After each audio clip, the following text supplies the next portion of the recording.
Hello, welcome to Biography TV. If you are new here, please subscribe and turn on the notification so you don't miss our next video.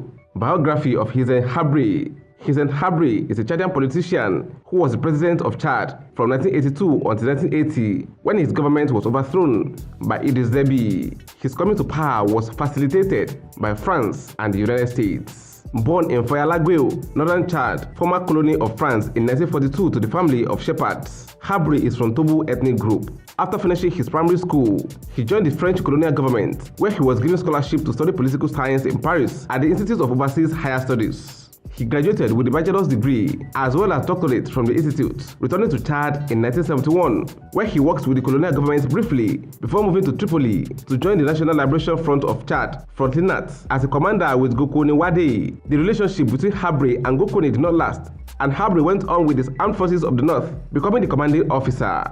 In 1974, some of Habré's soldiers attacked the town in Tibesti and kidnapped 3 Europeans for ransom. That was the first time Habré got international attention. The captives were German and French citizens. In 1978, Habré and General Felix Malom entered a power-sharing alliance, where Habré was given the post of Prime Minister as well as Vice President of Chad. A fight broke out between the duo, leading to the collapse of the alliance. Habré was sent on exile in 1980, where he and his forces resumed hostility against Chadian government, and in 1982, his forces, Armed Forces of the North, also known as FAN, took control of the government and made Habré head of state.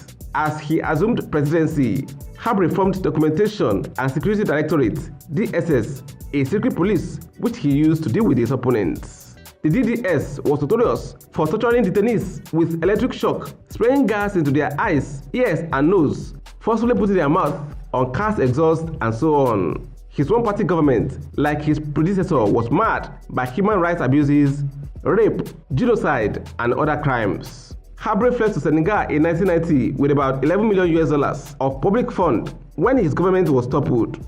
Despite the war crimes accusations levied against him, Habré's government was heavily backed by the US and France. The Central Intelligence Agency, CIA, of the US, under President Reagan, was said to have trained, provided arms and intelligence for his secret police, with the ulterior motive of using him against the late Libyan leader, Gaddafi. When Libya wanted to overthrow Habré in 1983, having invaded the northern Chad, Reagan-led administration, together with France, sent troops to Chad to help Habré, making Gaddafi's men retreat in 1987. Paraphrasing a comment on the personality of Habré, a former senior US official said he was an able man who knew how the outside world should be played, but was also a bloodthirsty tyrant and torturer, and the US chose to turn a blind eye. Local and international human rights groups claimed Habré killed thousands of people, but didn't give exact figures. He was accused of massacres in 1984 against the South and other ethnic groups, and was charged by Human Rights Watch. Idriss Déby's government set up a panel of inquiry into the crimes committed by Habré in 1990, but failed to follow up its findings.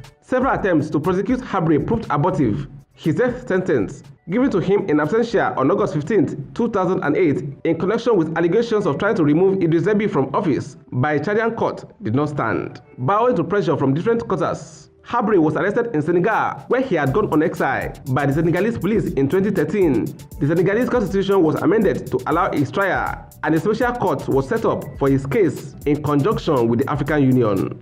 He was found guilty of rape, sexual slavery, and ordering the killing of 40,000 people during his time as Chadian president, and was sentenced to life imprisonment in 2016, and his sentence was upheld in 2017 by an appellate court, and many of his victims present in court jumped up in celebration, saying they had won.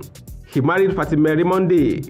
What's your take on Habré as a Chadian politician? Let's know in the comment section. Will it be ridiculous to subscribe to our channel? If no, please like this video, share, and subscribe to our channel.